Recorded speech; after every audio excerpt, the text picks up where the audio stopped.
La 50e session de l'Assemblée parlementaire de la francophonie s'est ouverte le mercredi 9 juillet 2025 à Paris. Le président de l'Assemblée nationale de la République démocratique du Congo, le professeur Vital Kamerhe, y conduit une forte délégation de députés nationaux, dont quelques jeunes parlementaires. Cette session, qui se tient sous la houlette des présidents des deux chambres du Parlement français, réunit 30 présidents des parlements, 550 délégués venant de plus de 60 sections.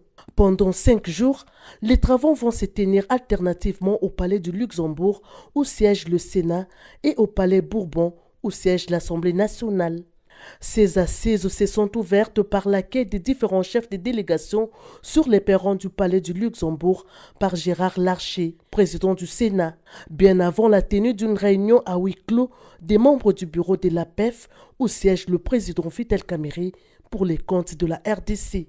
La République démocratique du Congo, qui a accueilli tout récemment une mission des bons offices de l'APEF sur la crise entre la RDC et le Rwanda, sera encore d'actualité au cours des assises qui se tiennent à Paris, dont les différents travaux vont se focaliser sur des sujets liés notamment à la crise politique et sécuritaire dans l'espace francophone, l'égalité des droits, la protection des femmes dans les conflits armés, la lutte contre la délinquance financière et la criminalité organisée, ainsi que la lutte contre la désinformation. Dans un monde où de plus en plus beaucoup de pays font l'option du repli sur soi-même, l'APF croit au multilatéralisme. C'est en cela que la rencontre à Paris est en même temps une rencontre qui nous permet d'échanger sur la force du multilatéralisme. Que cette force du multilatéralisme se décline en ces différents points tels que les défis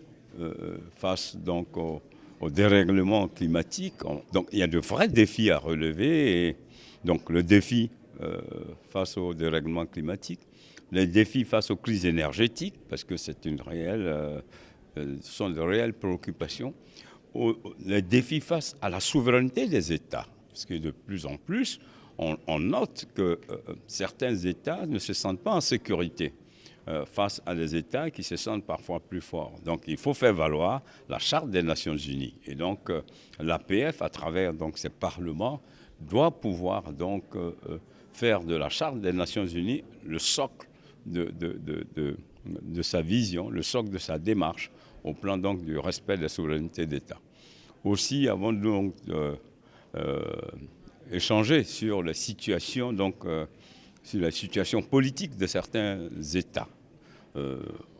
L'Afrique de l'Ouest, vous savez qu'on a encore certains pays qui n'ont pas renoué avec la normalité constitutionnelle, mais qui n'en demeurent pas moins des pays qui pratiquent la même langue que nous, des pays qui ont la même culture que nous, la même histoire. Donc voilà en gros, et nous avons terminé avec donc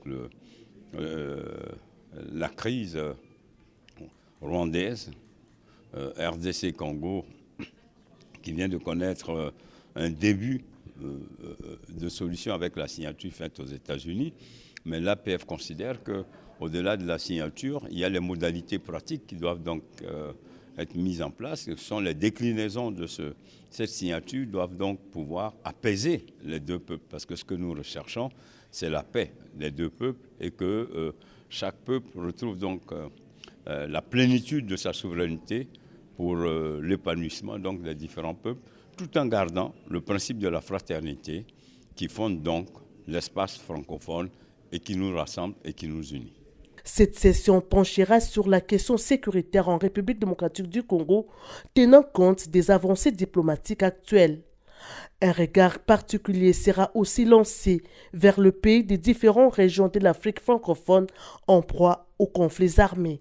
La plénière prévue le samedi 12 juillet et le dimanche 13 juillet sera précédée par plusieurs réunions, dont celle du réseau des femmes parlementaires et celle du réseau des jeunes parlementaires, ainsi que par les travaux des 4 commissions de l'APEF, à savoir la commission politique, la commission des affaires parlementaires, la commission des affaires économiques, sociales et environnementales, ainsi que la commission de l'éducation, de la culture et de communication. Les travaux du bureau tenus en ouverture ont posé les jalons des discussions qui vont se poursuivre par une plénière le samedi 12 et le dimanche 13 juillet, consacrée à l'adoption des résolutions finales et à la présentation des déclarations communes, marquant ainsi la clôture officielle de cette 50e session.